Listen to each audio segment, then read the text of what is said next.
Stranger Things the game is something that we didn't necessarily expect to see on mobile. But now it's here, we're very glad it is.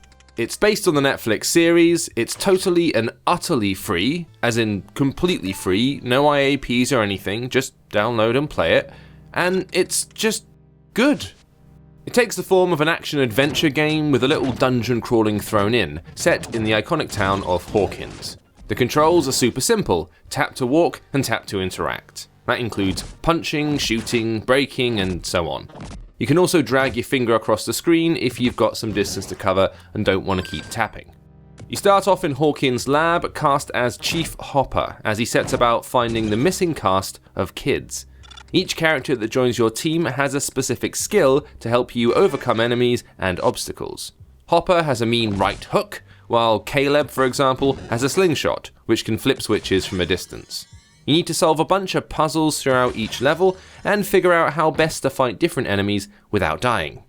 It's this switching up between exploration, puzzle solving, and combat that keeps the game feeling fresh.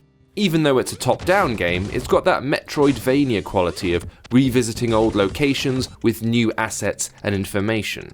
As you unlock new characters, you can use their skills to reach areas that were originally inaccessible.